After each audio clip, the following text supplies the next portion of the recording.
It's already officially the most expensive World Series of all time. The cheapest ticket available right now is 3 times more expensive than the cheapest ticket last year. The average ticket to get in is $1,600. That's 2 times more than it was last year. People are trying to sell parking to Dodger Stadium for Game 1 for $6,000. $6,000 to park your car. By the time the World Series is over, the Dodgers will have sold more tickets this season than Taylor Swift's Eras Tour, while the Yankees are the second most valuable sports franchise in the world. This is MLB's dream matchup, but it's not for the reason you might think.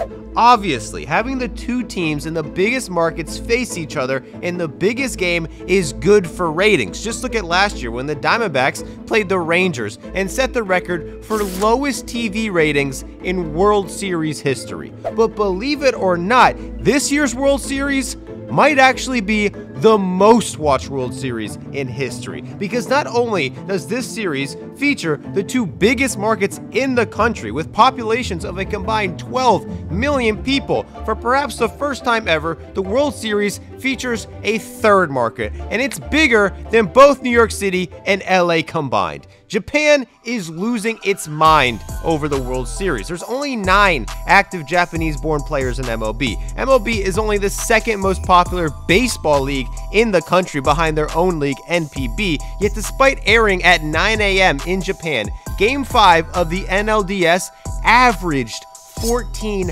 million viewers. This was the most watched divisional series in America in 7 years, yet it got 2 times more viewers in Japan than it got in America, and it aired at 9 in the morning in Japan. Dodgers starter Yoshinobu Yamamoto was from Japan. Padres starter Yu Darvish was from Japan, but the real needle mover was Shohei Ohtani. MLB has put up 113 billboards of Ohtani in Tokyo alone. And moving on to the World Series, Japan has made the unprecedented decision to delay the season premiere of One Piece so they can air Shohei Ohtani in the World Series. MLB opened their season in Korea this year. It was watched by 17 million people in Japan. That is 45 times more viewers in Japan than in America. And that was a regular season game. This is the World Series between the 2 most valuable franchises. They have the 2 most followed accounts in MLB.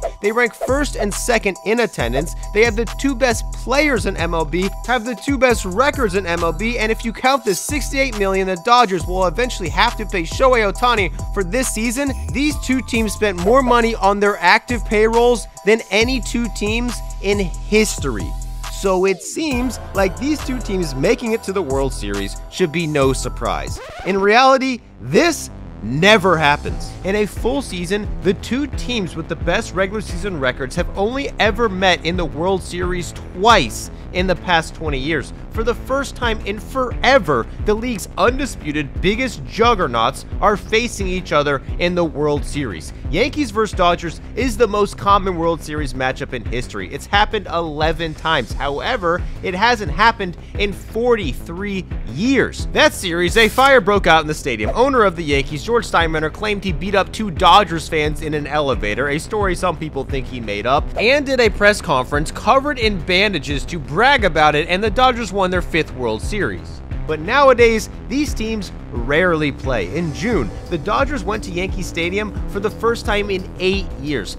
Thousands of Dodgers fans swarmed the stadium and caused havoc. In 2016, Dodgers fans did their own roll call, stealing the Yankees tradition in their own stadium, chanting the names of each Dodger player until they acknowledged the fans in an away stadium. This year, over 5,000 Dodgers fans met at a bar 6 hours before the game, got a police escort to Yankee Stadium, chanted "Let's go Dodgers" the entire way there, and this is what the stadium sounded like when Teoscar Hernandez hit a home run in an away ballpark. This game in June was the most watched regular season MLB game in 2 years. The day after, they became the most watched Sunday night baseball game in 2 years, and it's no surprise why. The Dodgers spent over $1 billion on contracts this offseason, the most of all time. They gave Ohtani $700 million, the biggest contract for an athlete ever, then gave Yoshinobu Yamamoto the biggest pitching contract ever. So based on notoriety, the Dodgers emerged as the #1 team in baseball. But Mookie Betts got hurt, Max Muncy got hurt, Walker Buehler started the season on the IL, Clayton Kershaw missed most of the year, Dustin May missed the entire season, Tony Gonsolin missed the entire season, Brusdar Graterol missed most of the season, Yoshinobu Yamamoto missed a ton of time, Tyler Glasnow got hurt and is out for the rest of the season, and even Shohei Ohtani almost went down before a bat boy saved his life and perhaps the Dodgers season. With the pitching staff completely decimated, the Dodgers had to rely on their offense to win. Luckily, they have arguably the scariest lineup in history. With Mookie Betts, Freddie Freeman, and Shohei Ohtani, 1/3 of their lineup has won an MVP award. Last season, they finished first, second, and third in MVP voting. This season, they're batting first, second, and third in the same lineup. If you combine the entire lineup, they have 5 MVP awards, 26 All-Star appearances, and 13 Silver Sluggers. Due to the pitching injuries, the Dodgers knew their only chance to win it all was to out-hit everybody, and they did it all year. And with Mookie Betts returning in August, their lineup was at full power going into the playoffs. Then, in the third to last game of the season, Freddie Freeman severely sprained his ankle and would have to miss 4 to 6 weeks. His season was over. A week later, he played anyway. In game 1 of the postseason, he was still in a walking boot. Doctors told the Dodgers he had a 1% chance to play in this game. But then after 5 hours of treatment before the game, he decided to go.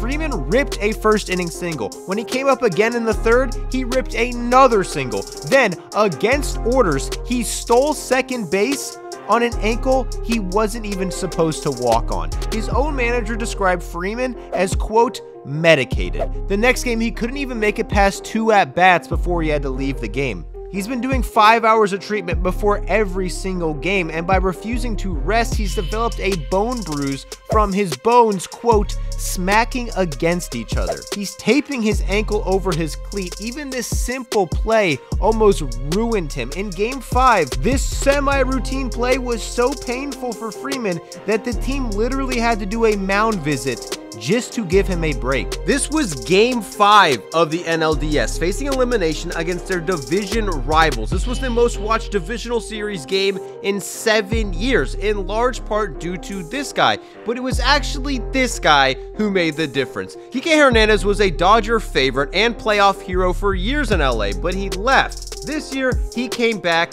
and sucked. Through June, he was one of the 5 worst hitters in baseball. He was in danger of getting released, but in this random series against the White Sox, he talked to a player that told him the White Sox had gotten eye exams. Since Kike was doing so bad, he thought he should also try to get an eye exam. Turns out, his eyes were terrible and he needed glasses the whole time. And ever since he got glasses, he's gone off. Kike wasn't even a starter for most of the season, but in Game 5 of the NLDS, Hernandez jumps on the first one, sends a high fly ball to deep left field, and Hernandez does it again in October. he then pulled off a legendary celebration at home plate, and after the Dodgers won, he told reporters, "What is different about this particular team?" Are we live? We're live. The fact that we don't give a fuck? Thank you. Yeah. They went on to play the Mets, set more records in TV ratings, and scored 46 runs in 6 games to eliminate New York. People in LA rushed the streets, stopped traffic, did donuts, rode on the top of cars, and the Dodgers celebrated another World Series appearance. What can you say about this team? We are live. What I want to say about this team, I can't because I get in trouble. But you guys saw the other interview. That's how I feel about this team. That's how we feel as a team. The Dodgers spending over $1 billion this offseason paid off, mostly because of this guy. Ohtani's 9.1 wins above replacement is the most ever by a designated hitter. The Dodgers had the best record in baseball. They won 98 wins, but according to WAR, Ohtani accounted for 9.1 wins by himself. meaning without Shohei, they'd only have 89 wins. That's the difference between having the 1 seed or being in a 4-way tie for the last postseason spot and possibly missing the postseason altogether. Ohtani had the best season for a designated hitter in history, but believe it or not, he didn't even have the best offensive season this year. That honor belongs to this guy. But before we get to that, a quick word from today's sponsor. This video is brought to you by PrizePicks, the most fun and exciting way to get in on the action on sports. Guys, it's the frickin' playoffs. Football is here, basketball is here, hockey is in the house. It's time to start acting like it and download PrizePicks. You can finally put your money where your mouth is on all those hot takes you have. Think Ohtani's gonna go off in a big game? Select more on his hits. Think Aaron Judge is gonna crumble under the pressure? Select less on his hits. Think your QB is going to go off this weekend? Select more on his passing yards. And if you're right, cha-ching, baby, you win cash. You can win up to 100 times your money with as little as 4 correct picks. With the flex pay option, you can even win if you get a pick or 2 wrong. And with injury insurance, you don't have to worry about a late scratch. If your pick leaves in the first half and doesn't return, PrizePicks is keeping your lineup live. Even if you don't win, PrizePicks makes the game just that much more fun to watch, and now is the perfect time to try it. PrizePicks is giving away free picks all the time to sweeten the pot for you, and if you sign up today with my code BDE, they're giving you $50 instantly after playing your first $5 lineup. Yes, just download the app and use code BDE, and first-time users will get $50 cash for free after you submit your first $5 lineup. So please click the link below and get in on the action right now. PrizePicks, run your game. Aaron Judge leads the league in homers, RBIs, has the highest on-base percentage, slugging percentage, OPS, and led the league in WAR. But Aaron Judge does that every year, and last year the Yankees didn't even make the playoffs. They had a pitcher throw a perfect game, then reportedly came into a clubhouse a month later intoxicated, fought with his teammates, fought with the manager, flipped a couch, smashed a TV, was taken to a sauna to sweat the alcohol out, then was taken into the team nap room and watched by security until he left. He never played for the Yankees again. Judge got hurt, Stanton got hurt, Carlos Rondon got hurt, came back, pitched bad, got heckled by his own fans, and blew a kiss at them. Then got hurt again less than a month later. Frustrations boiled over to the point where their manager got so mad at an umpire, he told him, quote, "You f***ing stink," went up to the plate, got on his knees, drew a line in the dirt, got up, and mocked the ump by making a hilarious strike 3 call. The Yankees went from a playoff team to a last place team in 2 months as Yankees fans begged for their GM and manager to be fired. So they decided they needed to make a drastic change, and they did this offseason by making one of the biggest trades ever. They gave up multiple prospects and 4 major league players for Juan Soto. These 4 major league players combined for 6.6 WAR. That's worth about $44 million on the open market. Yet somehow Juan Soto was better than all 4 combined. Not only was his 8.1 WAR more than theirs, his $30 million salary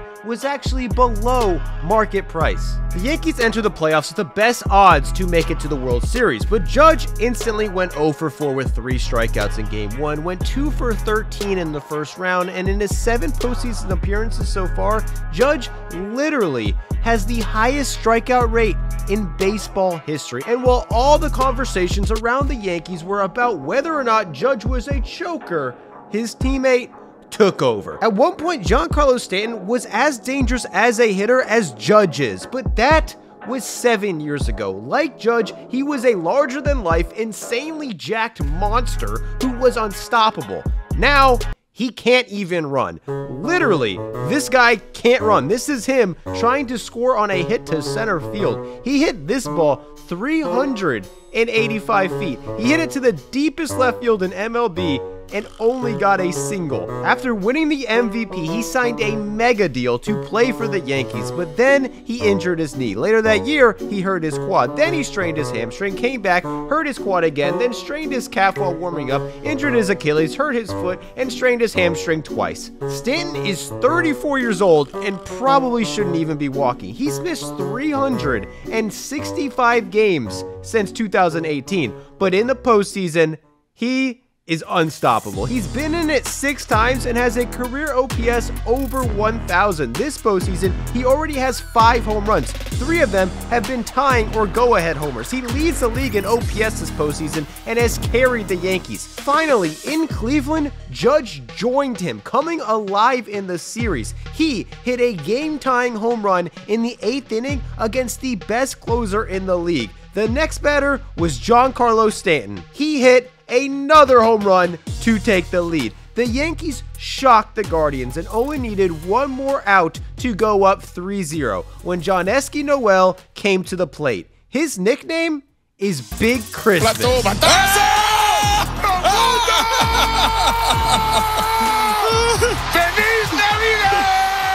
This game electrified the city of Cleveland, but the Yankees bounced back, and in Game 5, in the 10th inning of a tie game, Juan Soto came to the plate, and on a 1-2 count, Soto, a high fly ball to center. Thomas backing up. Thomas at the track, and Juan Soto, a 3-run. Sending the Yankees to the World Series for the first time in 15 years, ending the longest World Series drought for the Yankees in history, and New York went crazy. For you right now. Fired up.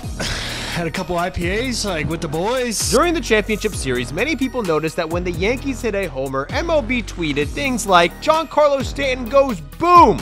When the Guardians did the same thing, their tweets sounded a lot less exciting. Brian Rocchio goes yard and puts the Cleveland Guardians on the board. With 4 teams left, MLB released a promo video that literally just featured Ohtani and Judge, completely ignoring any player on the Mets and Guardians, who were still in the playoffs at the time. This matchup obviously was what MLB was rooting for. When these two faced off against each other in 1978, in terms of average viewership, it was the most watched World Series ever. Competing with TV ratings from that era is pretty much impossible. Even if a World Series got as much attention, millions have switched to streaming. However, this is a perfect storm. Not only are the Yankees and Dodgers the 2 most popular teams, they have the 2 most popular players, and for the first time ever, a World Series is truly international. So far this postseason, games that Ohtani has played in have nearly double the viewership as games he hasn't played in. 20% of households in Japan watch the divisional series. Assuming the World Series will get more attention, it's possible that over 20 million will tune in Japan alone. With 2 extremely even teams, this series could go long, and if it does, Japanese and American viewership combined could break 44 million viewers, which was the average in 1978. And coming off the least viewed World Series of all time, this is MLB's dream come true.